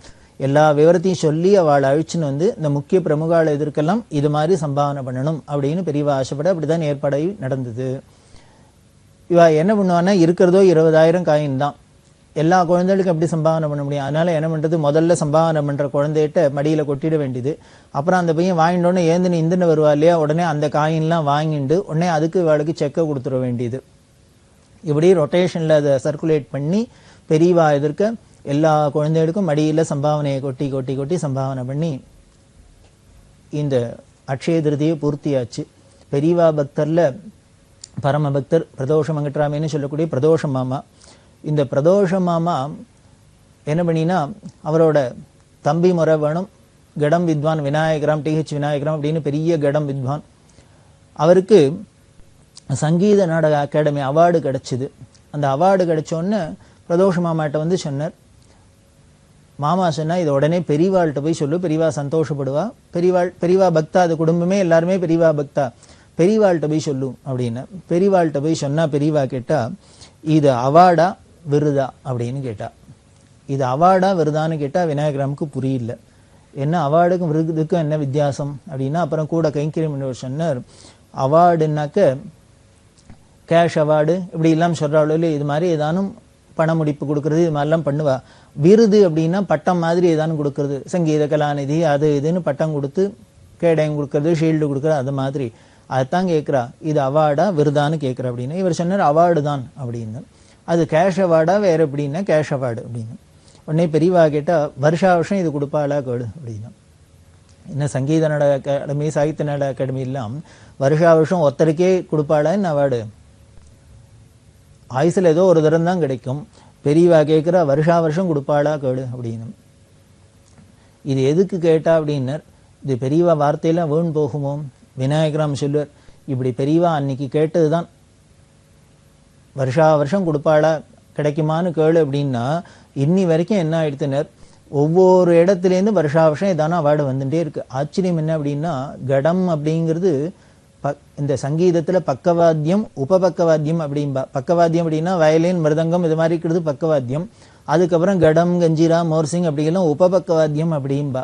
இது பக்கவாத்தியம் கூட இல்லை, உபபக்கவாத்தியம். ஆனா அப்படி ஒரு உபபக்கவாத்தியத்துக்கு இப்படி கிராமி அவார்டு, இனிமே இது மாதிரி சாகித்ய நாடக அகாடமி அவார்டு, இந்த அவார்டு இந்த அவார்டு அப்படின்னு உலகம் முழுக்களும் உள்ள பல அவார்டும் வந்து குமியிறது அப்படின்னா, அநேகமா இப்படி எல்லாம் ஒரு உபபக்கவாத்திய வித்வான் இவ்வளவு அவார்டு வாங்கினது நயமா விநாயகராமத்தரா தான் இருப்பார் அப்படின்னு சொல்லிடலாம் போல இருக்கு. அது காரணம் என்னென்ன, பெரியவாளோட பரிபூர்ண அனுகிரகம், இவரோட அந்த பக்தி, அதைத்தான் சொல்லணும். அதுதான் விநாயகராம் சொல்லு. பெரியவா அன்னைக்கு கேட்டா வருஷா வருஷம் வருமா அப்படின்னா, அந்த வாக்கு பொய்யாகல, வருஷா வருஷம் ஏதோ ஒரு அவார்டு வந்துட்டே தான் இருக்கு இன்னி வரைக்கும். எவ்வளவு கொடுப்பான்னு கேளு, அவார்டுனா கேஷ்னா எவ்வளவு வரும்னு கேளு அப்படின்னு. இவர் 15,000 ரூபா அப்படின்னு. அப்போ அந்த காலத்துல 15,000 எல்லாரும் கொடுத்துருந்தா, பெரியவா அவ்வளவுதானா அப்படின்னா, அவ்வளவுதானா நம்ம என்ன பண்ண முடியும், அந்த அவார்டுக்கு 15,000 நம்ம தீர்மானம் பண்ணியிருக்கா. ஆனா இது கேட்டதோட பலன் என்ன தெரிஞ்சுது அப்படின்னா, பின்னால போய் அந்த அவார்டு வாங்கறதே அந்த நிகழ்ச்சி நடந்துட்டு இருக்கு, அதில் அனௌன்ஸ் பண்றா, இன்னாரெல்லாம் செலக்ட் பண்ணியிருக்கா, இவாளுக்கெல்லாம் அவார்டு கிடைக்க போறது அப்படின்னு. அந்த அவார்டு அனௌன்ஸ் பண்றதே ஒரு சர்ப்ரைஸா இன்னொரு விஷயம் அவ அனௌன்ஸ் பண்ணா. என்னன்னா, இந்த நாள் வரைக்கும் 15,000 தான் கொடுத்திருந்தது, இந்த வருஷத்திலேருந்து 25,000 இதை பண்ணியிருக்கு, 25,000 அவார்டு அப்படின்னு. இப்ப 15,000 அவார்டுங்கிறது இப்ப விநாயகராமுக்கு கொடுக்க ஆரம்பிச்சதுலேருந்து என்ன ஆயிடுத்துன்னு 25,000 அது இன்க்ரீஸ் ஆயிடுத்து. இதைத்தான் கேட்டிருக்கா போல இருக்கு. அவ்வளவுதானான்னு பெரியவா, அப்படி பெரியவா வாக்கு முகூர்த்தம் போல இருக்கு. 15,000 25,000 எடுத்து இவாளுக்கு ஒரே அங்க போனப்புறம் தான் தெரியும், இவா 15,000 நினைச்சுட்டு பண்ணா அங்க போனா 25,000 வருது. அந்த பரம சந்தோஷம். வாங்கிட்டு வந்தாச்சு. வாங்கிட்டு வந்து திருப்பி பிரதோஷ மாமாட்ட சொன்னா, மாமா ரொம்ப சந்தோஷப்பட்டா, தேடா பெரியவா வாக்கு இப்படி பலிச்சுடுத்து பாரு, 25,000 எடுத்து. அப்ப நீ ஒண்ணு பண்ணு, அந்த நீ எதிர்பார்க்காத 10,000 ரூபாய் கூட வந்திருக்கு. நீ 15,000 தான் வரும்னு எதிர்பார்த்த 25,000 வந்திருக்கு. அதனால என்ன பண்ண, அந்த 10,000 ரூபாய் அப்படியே பெரியவாளுக்கு அர்ப்பணம் பண்ணு அப்படின்னு. விநாயகராமாட்டும் அவரோட மனைவி சம்சாரம் சந்திரா அம்மாவாட்டும் இதுல துளி கூட யோஜனையே பண்ண மாட்டா. அதுவும் மாமா சொல்லிட்டா, பிரதோஷ மாமா சொல்லிட்டான்னா உடனே அதை நிறைவேற்றணும். உடனே அவ சொன்னா, பரம சந்தோஷமா ஆஹா பண்ணிவிடுறோம் அப்படின்னா. உடனே நீ என்ன பண்ண, இந்த 10,000 ரூபாய காயினா மாத்தின்னு வந்து நாளைக்கு பெரியவாள் பாதத்துல அப்படியே அர்ப்பணம் பண்ணு, பாத பூஜையா அர்ப்பணம் பண்ணு. அன்னைக்கு சங்கர ஜெயந்தி மறுநாள் வரப்போறது. சங்கர ஜெயந்தியில பெரியவாளுக்கு அர்ப்பணம் பண்ணு, பாதத்துல காயினா கொட்டணும் அப்படின்னா. இவா 10,000 ரூபாய் கொடுக்கறத சந்தோஷமா ஏத்துண்டாச்சு. ஆனால் மறுநாளைக்கு, அதுவும் நாளைக்கே டைம் கூட கிடையாது, நாளைக்கே பண்ணணுங்கிறா. நாளைக்கு நல்ல நாளா இருக்கிறது நாளைக்கே பண்ணணுங்கிறா. அதுவும் 10,000 இப்போ கையில பணம் கிடையாது. இது வந்ததோ செக்கா இருக்கு. இந்த செக்கை பேங்க்ல போட்டு என்கேஷ் ஆகி வரத்துக்கு எப்படியும் 4 நாளானு ஆகும். சரி, பணத்தையானு யார்ட்டையானு கடன் வாங்கினுடலாம் அப்படின்னா கூட கடன் கொடுக்கலாம், நோட்டா தான் கொடுப்பா, காயினா கொடுக்க முடியுமோ? இப்படி கண்டிஷன் போடுறா மாமா. இந்த 10,000 நாளைக்கே கொண்டு வா, அதையும் காயினா கொண்டு வா, கொண்டு வந்து பெரியவா பாதத்துல அர்ப்பணம் பண்ணணும் அப்படின்னு. என்ன பண்றதுன்னு முழிக்கிறது. மாமாவத்துக்கு வந்து இருக்கிற பக்தர் பாலாஜி அப்படின்னு, ஆடிட்டர் பாலாஜி, அவர்கிட்ட மாமா சொன்னா, நீ போய் அவர்கிட்ட பாலாஜிட்ட கேளு, அவன் இப்படியான ஏற்பாடு பண்ணி கொடுத்துரும் அப்படின்னு. உடனே டீனர்ல பாலாஜிட்ட வந்து கேட்டா, இது மாதிரி நாளைக்கே காஞ்சிபுரத்துக்கு போறதுக்கு 10,000 ரூபாய் வேணும், 10,000 காயினா வேணும், நீ தான் ஏற்பாடு பண்ணி தரணும். பாலாஜி சொன்னார், மாமா நம்ம யார்ட்டையானு கைமாத்து வாங்கியானு 10,000 ரூபாய் வாங்கிடலாம், ஆனால் காயினுக்கு என்ன பண்ணுன்னு தெரியல அப்படின்னு சொல்லிட்டு கவலைப்பட்டு இருக்கிறதே, எப்படி காயின் தயார் பண்ணலாம்னு யோஜனை பண்ணிட்டு இருக்கிறதே இந்த பாலாஜிக்கு தெரிந்த ஒரு மார்வாடிக்காரர், அவர் என்ன பண்ணினார், இது சொல்றதும் இதே சனிக்கிழமை, ஒரு சனிக்கிழமையில தான் இது அத்தனையும் நடந்துருக்கு. மறுநாளைக்கு ஞாயிற்றுக்கிழமை கொண்டு போய் பெரியவா பாதத்துல போடணும். சனிக்கிழமையும் மத்தியானத்துக்கு மேல ஆயிடுச்சுன்னா எந்த பேங்கும் கிடையாது. அப்போ இவ சாயந்தரம் பேசிட்டு இருக்கிறதே இந்த பாலாஜிக்கு தெரிஞ்ச ஒரு மார்வாடி, அவர்கிட்ட கேட்டு பார்க்கலாம் அப்படின்னு சொன்னா, அவர் சொன்னார், ஆச்சரியமா இருக்கு, எங்கிட்ட காயினா சேர்ந்துன்னு ஒரு 10,000 ரூபாய் போல காயின், 1 ரூபா காயின் சேர்ந்து கொடுத்தோம், அதெல்லாம் கொண்டு இன்னைக்கு பேங்க்ல போடலாம், டெபாசிட் பண்ணிடலாம் அப்படின்னு நினைச்சுன்னு எடுத்துன்னு போனேன் மூட்டையோட. ஆனா என்ன ஆயிடுத்து, பேங்க் அவர்ஸ் க்ளோஸ் ஆயிடுத்து. அரை நாளுங்கிறது எனக்கு ஞாபகம் இல்லை, க்ளோஸ் ஆயிடுத்து. அதனால அதை அப்படியே திருப்பி வீட்டுக்கு எடுத்துன்னு வந்துட்டேன். அந்த 10,000 மூட்டையும் அப்படியே இருக்கு. இனிமே மண்டே தான் நான் போட முடியும். அதனால நீ நல்ல வேளை நீ வந்து கேட்குற, அதனால தான் போல இருக்கு, உனக்கு கொடுக்கணுங்கிறதுக்காக தான் போல இருக்கு பேங்க் ஆஃபீஸ் அவர்ஸ் க்ளோஸ் ஆனதுக்கு அப்புறம் நான் எடுத்துன்னு போக முடியுமா ஆயிருக்கு. அதனால இதுவே ஈஸ்வர சங்கல்பம் தான், பெரியவா அனுகிரகம். அதனால இந்த 10,000 ரூபாய் மூட்டையோட இருக்குன்னு எடுத்துன்னு போனேன். அதை அப்படியே ஆட்டோல வச்சு நேரம் அப்படியே காஞ்சிபுரம் வந்தா. அன்னி ராத்திரியே சனிக்கிழமை ராத்திரியே வந்தாச்சு. மறுநாளைக்கு ஞாயிற்றுக்கிழமை விடிகார்த்தால பெரியவாளோட பாதத்துல இதை சமர்ப்பணம் பண்ணும் அப்படின்னு 10,000 ரூபாய் காயின் பெரியவா பாதத்துல போட்டா என்ன ஆகும், காலே வீங்கி போயிடும். புஷ்பத்தோட எடுத்து போட சொல்ல பெரியவா என்ன பண்ணினா, சங்கர ஜெயந்தியா இருக்கிறதுனால பகவத்பாதரோட பாதுகை மடத்துல இருக்கு, அதுலேயும் கொண்டு ஆச்சாரியாளுக்கு அர்ப்பணம் பண்ணு அப்படின்னு சொல்லி பெரியவா அந்த பாத சமர்ப்பணத்தை அப்படி பண்ண சொன்னா. இதுலேருந்து என்ன தெரியுது அப்படின்னா, நமக்கு மட்டும் ஒரு பக்தி ஸ்ரத்தை இருந்து ஒரு காரியம் இப்படிதான் பண்ணணும் அப்படின்னு நினைச்சுட்டு ஆசைப்பட்டோம்னா அந்த ஆசையை பூர்த்தி பண்ணி வைக்கிறது பகவானோட பொறுப்பா இருக்கு. நிச்சயம் அது நடக்க. இதெல்லாம் தான் மிராக்கிள்னு வேணா சொல்லலாம். நடக்கிறதுக்கே சான்ஸ் இல்லை. ஒன்றும் இல்லை, நமக்கு ஒரு பஸ்ஸில் போகிறோம், எங்கேயானு போகிறோம், ஒரு கடைகண்ணிக்கு போகிறோம், ஏன் 100 ரூபா நோட்டுக்கு ஒரு 1000 ரூபா நோட்டுக்கு 500 ரூபா நோட்டுக்கு சில்லறை மாற்றணும் அப்படின்னா அப்போன்னு பார்த்து நம்ம எங்கே போய் கேட்டாலும் சில்லறை கிடைக்க மாட்டேங்கிறது. நம்ம 100 ரூபாய்க்கு 200 ரூபாய்க்கு 500 ரூபாய்க்கு 1000 ரூபாய்க்கு சில்லறை மாத்துறதுக்கே நமக்கு இவ்வளவு சிரமப்படுறோம். அப்படி இருக்கிற ஒரு உலகத்துல 10,000 ரூபாய் வேணும்னா பணமே கையில் இல்லை. முதல்ல 10,000 ரூபாய் பணமும் வந்து அந்த 10,000 ரூபாய் பணமா வந்ததோட இல்லாத காயினா வேற வந்து, இது எப்படி இல்லை அந்த லிங்கை கொஞ்சம் பாருங்க, ஆச்சரியமா இருக்கும். இதுதான் அந்த தெய்வீகமான விஷயங்கள் அப்படிங்கிறதுக்கு ஈஸ்வர அனுகிரகம். அந்த எல்லா ஆமனி பிரசன்ஸ் அப்படின்னு எங்கேயும் அந்த பரபிரம்மம் வியாபிச்சிருக்கு. எல்லா நிகழ்ச்சிகளும் அதோட சங்கல்பப்படி தான் நடக்கிறது அப்படிங்கிறதுக்கு இதெல்லாம் ஒரு சாட்சியா இருக்கும். அந்த மார்வாடி கார்த்தாலேயே கொண்டு போய் கட்டியிருக்கப்படாதோ, அவர்கிட்ட என்ன, அவருக்கு காயின் இருந்ததுன்னா ஏதானா 5,000 ரூபாய்க்கு இருந்துக்கலாம், 2,000 ரூபாய்க்கு இருந்துக்கலாம், 1000 ரூபாய்க்கு இருந்துக்கலாம், எப்படியோ இருந்திருக்கலாம். அவர்கிட்டையும் கரெக்டாக 10,000 ரூபாய்க்கு தான் இருக்கு. எங்கேயோ காஞ்சிபுரத்தில் பிரதோஷ மாமாஸ்வரா 10,000 ரூபாய் காயின் நாளைக்கே கொண்டு வந்து போடணும்னு, எங்கேயோ டீனரில் ஒரு மார்வாடி 10,000 ரூபாய்க்கு பேங்க்கில் போடுறதுக்கு டைம் ஆகிடுதுன்னு கொண்டு போய் வீட்டில் வச்சுருக்கு, அதை எடுத்துக்கோன்னு சொல்கிறார். அப்படின்னா இது ரொம்ப அமானுஷ்யமான செயலாக தான் தெரியுது. இது அத்தனையும் அந்த கிருபையினால நடக்கிறது, குரு கிருபையினால நடக்கிறது அப்படிங்கிறதுலாம் தெரியறது. இது எதுக்கு சொல்கிறேன் அப்படின்னா, அதே போல தான் பெரியவா குல்பர்கால உட்கார்ந்துட்டு இந்த வேத வித்துக்களுக்கெல்லாம் அப்படியே மடியில கொட்டி சம்பாவனை பண்ணணும் அப்படின்னா அதுக்கு காயின் வேணும் அப்படின்னா எங்கேருந்தோ வருது. இப்படி எதுவா இருந்தாலும் அவ அனுகிரகத்திலேயே நடக்கிறது. இன்னும் பல நிகழ்ச்சிகள் இது மாதிரி சொல்லலாம். பெரியவாளுக்கு பவழ விழா அப்படின்னு சொன்னோம், பீடாரோகண பவழ விழா அப்படின்னு 75 வருஷம் ஆனத்தை கொண்டாடினேன்னு. அதை பிரதோஷமாமா எழும்பூர்ல கொண்டாடினா அது ரொம்ப விமர்சையாக கொண்டாடுறதா தீர்மானம் பண்ணி ஏற்பாடாயிருந்தது. அதில் யானை இதெல்லாம் முன்னால் ஊர்வலத்தில் பெரியவாழ ஊர்வலத்தில் யானையெல்லாம் வரணும் அப்படிங்கிறதுனால ஆசைப்பட்டா. அந்த எக்மோர் அந்த கங்காதீஸ்வரர் வீதியை தான் சுற்றி வரும். அது ரொம்ப பிஸி ஏரியா இருந்ததுனால இந்த சிட்டிக்குள்ளே யானையெல்லாம் அழிச்சுன்னு போகிறது ஊர்வலத்தில் போலீஸ் பர்மிஷன்லாம் வாங்கணும் அப்படின்னு சொல்லியிருந்தா. உடனே இந்த பாலாஜிட்ட சொல்ற, போய் ஐஜி யாரேன்னு பார்த்து உயர் அதிகாரியை பார்த்து போலீஸ் பர்மிஷனுக்கு ஏற்பாடு பண்ணி யானையோட வரணும் பெரியவா ஊர்வலத்தில் அப்படின்னா பாலாஜி சொன்னார், அவளை நம்ம இன்ட்ரடக்ஷன் இல்லாத ஒருத்தர் யாரும் இன்ட்ரடியூஸ் பண்ணிவிட்டா ஒரு பெரிய போலீஸ் ஆஃபீஸர்ஸில் நாமளாவே நேர கதவை தட்டின்னு உள்ளே போக முடியுமா?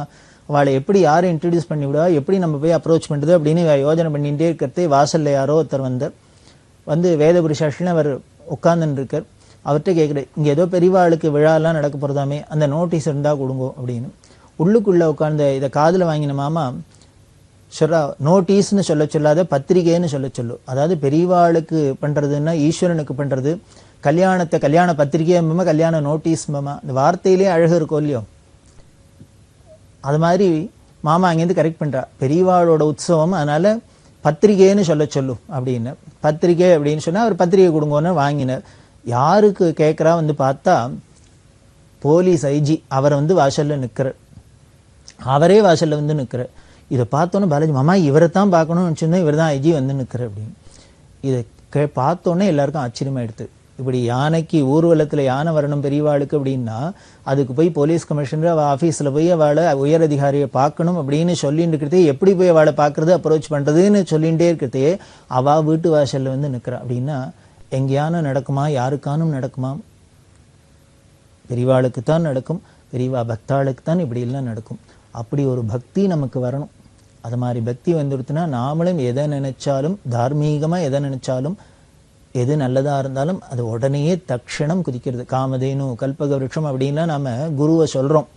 அப்படின்னா எதுக்காக சொல்றோம் அப்படின்னா இதெல்லாம் பாருங்களேன், இதான் காமதேனு கல்பவருஷம். நினைச்ச மாத்திரத்திலேயே தட்சணமே பூர்த்தி ஆயிடும், அந்த ஆசைகள்லாம் நிறைவேற்றுவோம். அப்படிதான் பெரியவாளோட அனுகிரகம் தொடர்ந்து நமக்கு பெருகின்றே இருக்கு.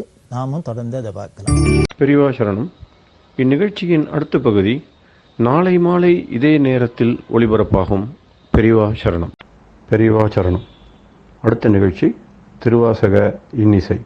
வழங்குபவர் ஸ்ரீ சத்குருநாத தேசிகர் அவர்கள். பெரியவா சரணம். திருச்சிற்றம்பலம். அடைக்கலப்பத்து செழுக்கமலத்திரளன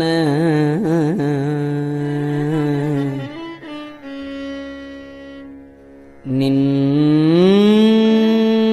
சேவடி சேர்ந்து அமைந்த பழுத்த மனத்து அடியரு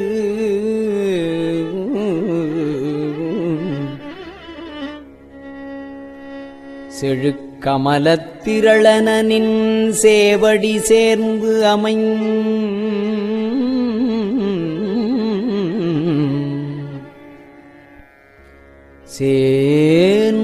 அமைந்த பழுத்த மனத்து அடியர் உடன் போயினர். யான் பாவியேன் புழுக்கண் உடை புன்குரம்பை பொல்லா கல்வி ஞானமிலா அழுக்கு மனத்து அடியேன். அழுக்கு மனத்து அடியேன். ஞானமிலா அழுக்கு மனத்து அடியேன்.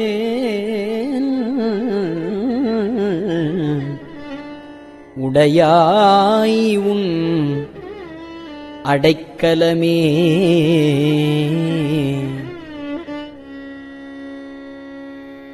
வெறுப்பனவே செய்யும் என் சிறுமையை நின் பெருமையினால் பொறுப்பவனே. அராப்புண்பவனே பொங்கு கங்கை சடைச் செருப்பவனே.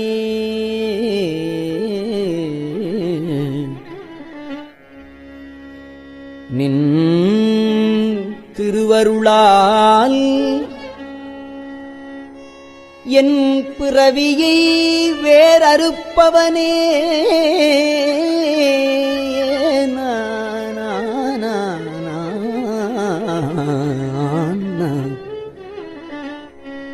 பொங்கு கங்கை சடைச் செருப்பவனே. நின் திருவருளால் என் பிறவியை வேர் அறுப்பவனே. உடையாய் அடியேன் உன் அடைக்கலமே. ஆனா ஆனா பெரும் பெருமான் என் பிறவியை வேறறுத்து பெரும் பிச்சு தரும் பெருமான் சதுர பெருமான் என் மனத்தின் உள்ளே வரும் பெருமான் மலரோன் நெடுமான் அறியாமல் நின்ற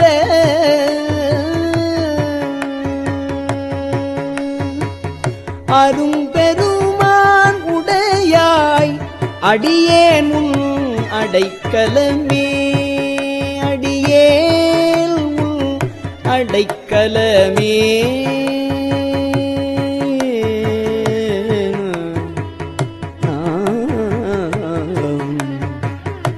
பொழிகின்ற துன்பப் புயல் வெள்ளத்தில் நின் கழற்புனை கொண்டு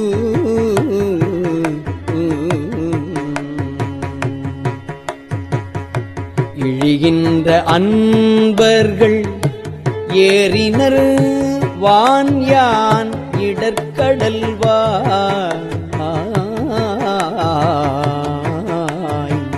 சுழி சென்று மாதர் திரை பொற காமச் சுரவெறிய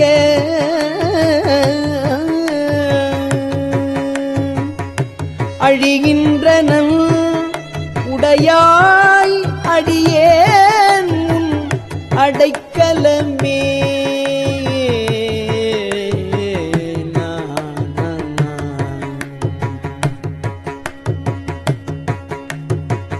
சுருள்புரி கூழையர் சூழலில் சுருள்புரி கூழையர் சூழலிற்பட்டு உன் திறம் மறந்து இங்கு இருள்புரியாக்கையிலே கிடந்தைத்தனல் மைத்தடங்கள்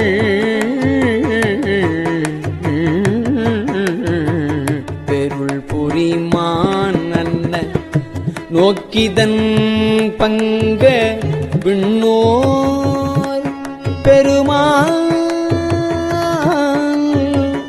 அருள் புரியாய் உடையாய் அடியேன் உன் அடைக்கலமே. மாழைமை பாவிய கண்ணியர் வன்மத்திடவு உடைந்து மாழைமை பாவிய கண்ணியர் வன்மத்து இட உடைந்து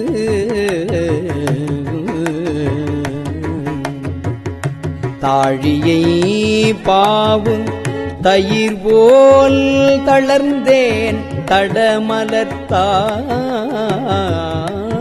தடமலர்த்தாள் வாழிய போது வந்து என்னாள் வணங்குவல் வல்வினையேன்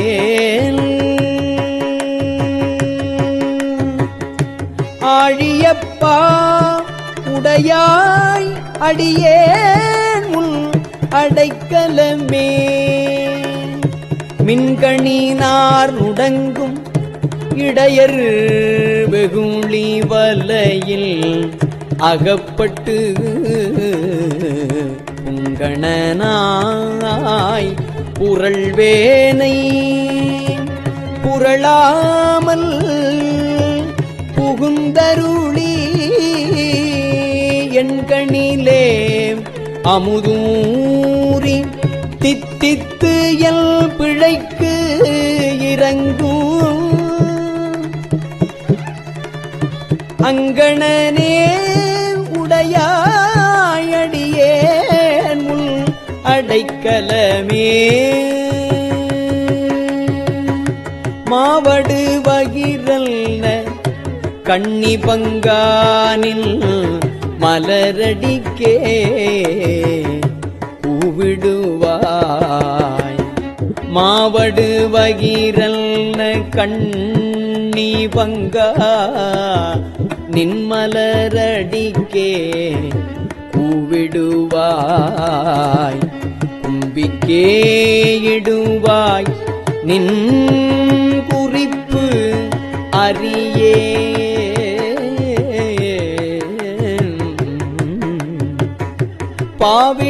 பாவிடையாடு குழல் போல் கரந்து பரந்தது உள்ளம்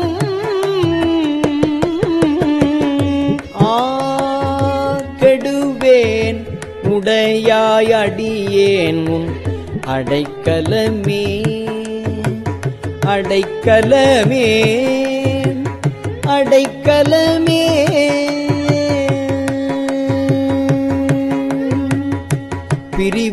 பிரிவறியான்பர் நின்னருள் பெய்கழல் தாளினைக்கு மறிவறியா செல்வம் வந்து பெற்றார் உன்னை வந்திப்பதோர் நெறியறியேல் நின்னையே அறியேல் நின்னையே அறியும் அறிவறியேன் உடையாய் அடியே உன் அடைக்கலமே அடைக்கலமே வழங்குகின்றாய்க்கு உன் அருளார் அமுதத்தை வாரிக்கொண்டு விழுங்குகின்றேன் விக்கினேன் வினையேன் என் விதியின்மையால் வழங்குகின்றாய்க்கு உன் அருளார் அமுதத்தை வாரிக்கொண்டு விழுங்குகின்றேன் விக்கினேன் வினையேன் என் விதியின்மையால் தழங்கருந்தேன் அன்ன கண்ணீர் பருகத் தந்து உய்ய கொள்ளாய் தழங்கருந்தேன் அன்ன தண்ணீர் பருகத் தந்து உய்ய கொள்ளாய் அழுங்குகின்றேன்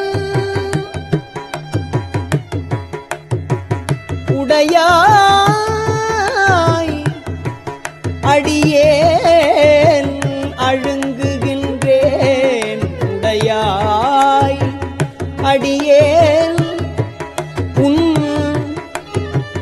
அடைக்கலமே உன் அடைக்கலமே அடியேன் உன் அடைக்கலமே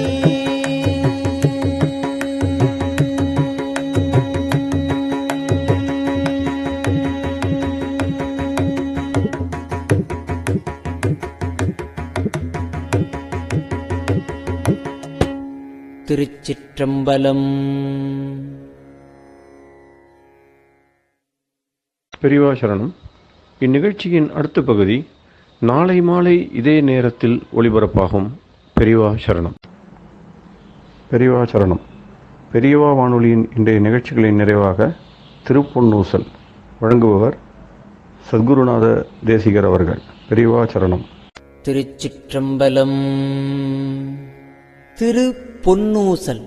தெங்குலவு சோலை திரு உத்தர கோசமங்கை தெங்குலவு சோலை திரு உத்தர கோசமங்கை தங்குலவு சோதி தனியுருவம் வந்தருளி எங்கள் பிறப்பறுத்திட்டு எந்தரமும் ஆட்கொள்வான் பங்குலவு கோதையும் தானும் பணி கொண்ட கொங்குலவு கொன்றை சடையான் குணம் பரவி பொங்குலவு பூன்முலையேர் பொன்னூசலாடாமோ பொங்குலவு கொன்றை சடையான் குணம் பரவி பொங்குலவு பூன்முலையேர் பொன்னூசலாடாமோ பொங்குலவு பூன்முலையே பொன்னூசல் ஆடாமோ.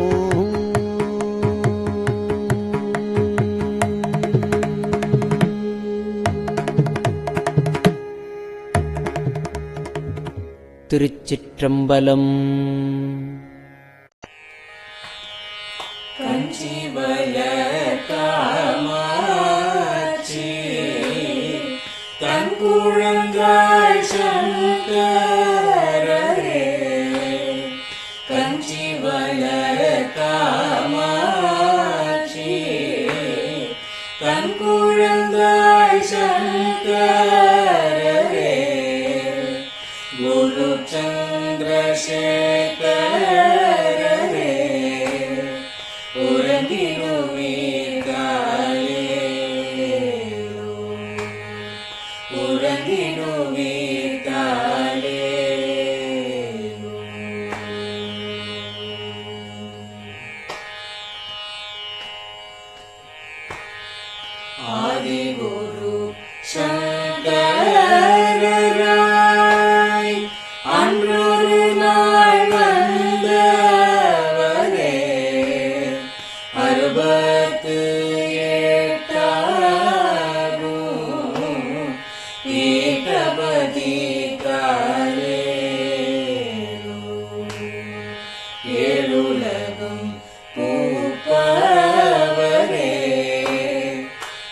காப்பவரே கரப்பவரே எல்லோர்க்கும் அருள்பவரே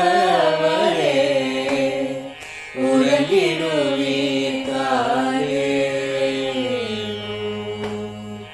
அயனுடனே மாலவனோ தேடிய பொற்பதத்தவரே அருமறைகள் சாற்றும் முயல் மலர்பதமே காலே முக்தி நிலை எய்திடவே சக்தி தரும் சத்குருவே முக்தி நிலை எய்திடவே சக்தி தரும் சத்குருவே நித்தமெங்கள் நாவீசையில் நித்திரை கொள்தாளே நித்தமெங்கள் நாவீசையில் நித்திரை கொள்தாளே நித்தமெங்கள் நாவீசையில் நித்திரை கொள்தாளே.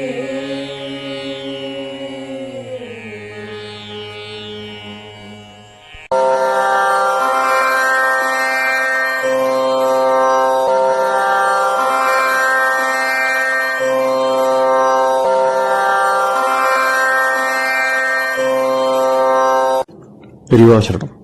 பெரியவா வானொலியின் மாலை நிகழ்ச்சிகள் இத்துடன் நிறைவடைகின்றன. எமது அடுத்த ஒளிபரப்பு நாளை காலை இந்திய நேரப்படி 6 மணிக்கு துவங்கும். பெரியவா சரணம்.